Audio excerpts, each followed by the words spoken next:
Morocco, the crossroads of Europe, Africa, and Arabia, has some of the most diverse culture and geography in the world. Everything in the world here.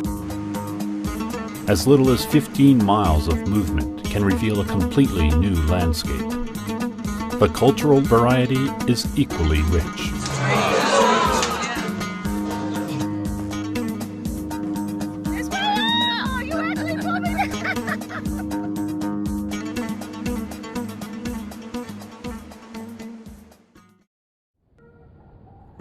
Fez, Morocco's second largest city, was founded in the 9th century and is home to the oldest university in the world. This city is regarded as the country's cultural and spiritual center. We're heading into the market, the souk, where it's going to get very crowded, they tell us.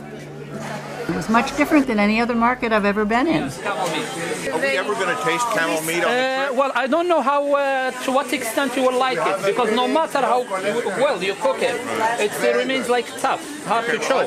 But I will try to get you some to taste. Yes, no problem. We'll try to have it preserved. That's the honey cake. That's normally what we use for breaking the fast. In the month of Ramadan, it's sweet, it gives you energy you lose during the day. Trip leader Mohammed Hajouji shares his insider's knowledge of Fez, the city he calls home.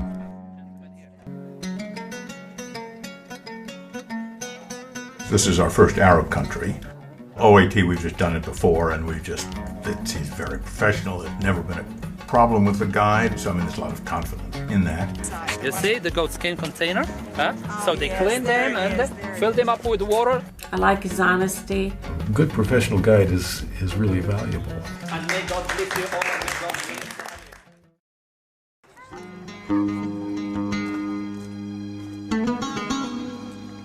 Africa's Sahara Desert is the size of the United States.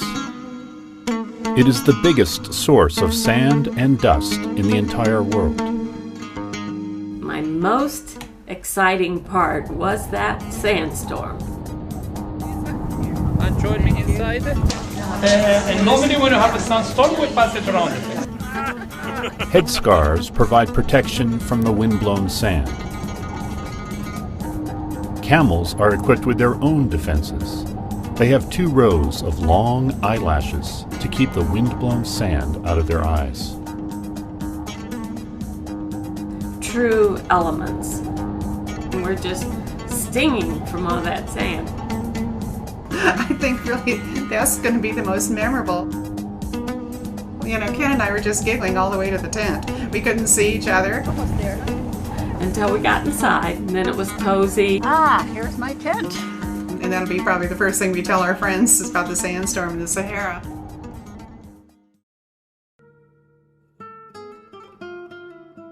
After a night with some of the brightest stars seen from anywhere on Earth, the sun rises in the east, shining over 3,000 miles of desert. Well, it made me feel happy. I like the visiting with the people, getting to know the people. This tent is made of woven camel wool, a homegrown commodity these nomads put to use in countless ways. Oh, is this camel hair? It's hard, It's harder than it looks, right? These nomads are ethnic Tuaregs. A series of snare frame drums called bandiers provide the main percussive rhythm for their music. Tuareg women often release a special call or scream to express celebration.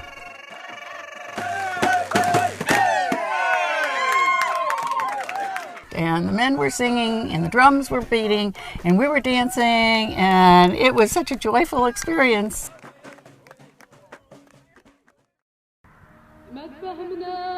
Unlike the fully nomadic tribes of the Sahara, semi-nomadic people live here in the Middle Atlas Mountains. They lead their herds into these mountains each spring to graze for the season. There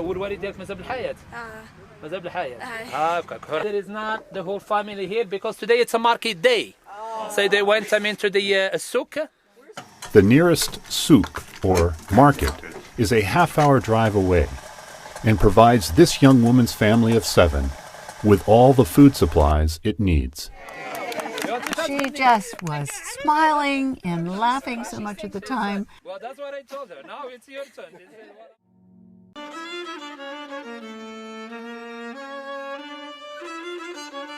Tenahir, Morocco is a prized oasis city, providing a lush retreat from the arid ruggedness of the surrounding Atlas Mountains.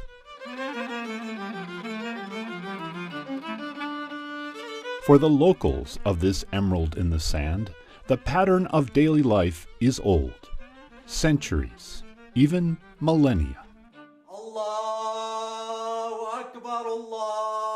For most Amazigh, the day begins before sunrise with a morning call to prayer, the first of 5 calls for the day ahead.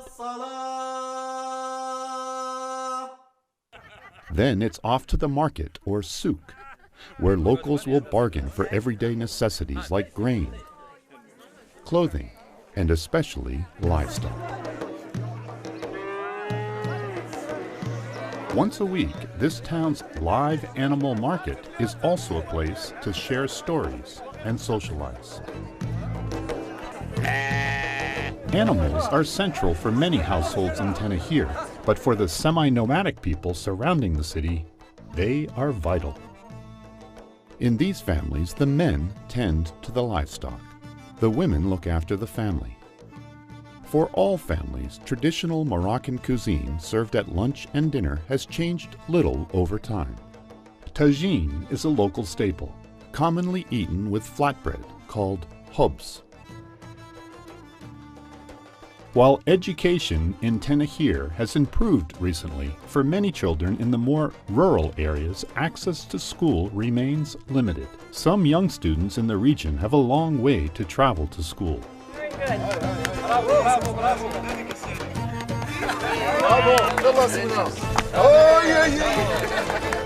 More than 160 young boys who wouldn't otherwise have access to education come to this center, funded by the Grand Circle Foundation, to live, study, and enjoy some well-earned recreation.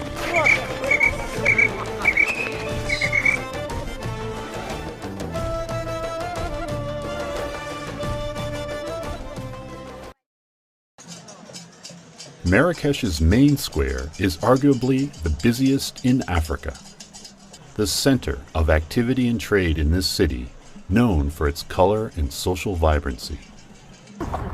See, we've had mules, donkeys, camels, and now we're in a carriage. Now we're moving up each time. I think I feel like a royal princess riding around in a carriage. Whoa!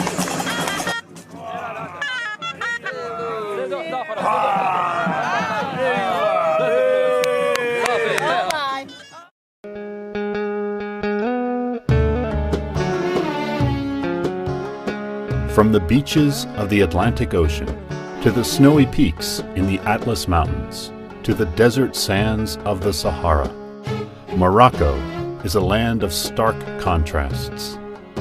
Each day, a new discovery. Was so furious with my children when they got a tattoo. You only live once.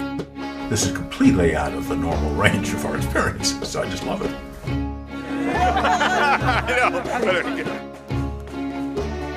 Absolutely worth every trip. An experience you could not describe unless you went there. My name is Aziz Kabiri, and I am a tour director for OAT on the Morocco Sahara Odyssey. I was born and raised in the Medina of Fez in Morocco. And it is a step back into history, into space and time. And once you go through one of the gateways, actually you are back into the 9th and 10th century. It is a maze, and it's made out of 9,000 alleyways. And 850 alleyways are dead ends. You can turn around in circles. When I was 5 years old, I used to run away and I used to get lost. Start crying, somebody is gonna grab me and put me back where I belong. So this is where I grew.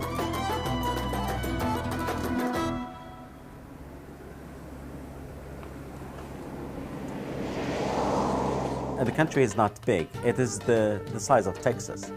And if you move 10 kilometers, the scenery is going to look completely different.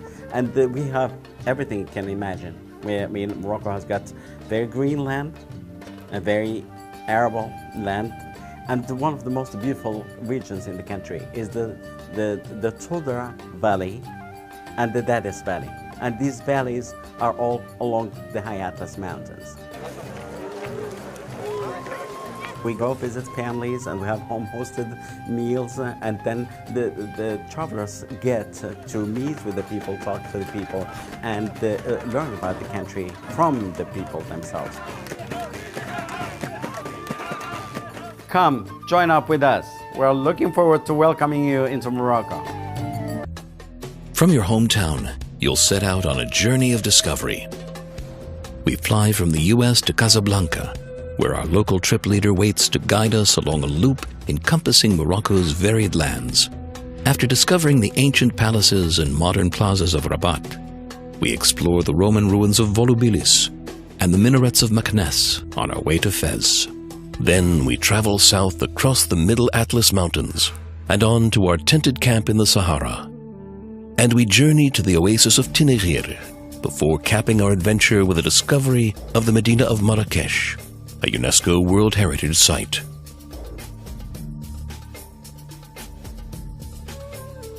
On this adventure, you'll explore some of the highlights of North Africa. We'll discover several UNESCO World Heritage Sites, like the Medinas of Fez and Marrakesh, the mountain fortress of Ait Ben Haddou, and the ancient Roman settlement of Volubilis.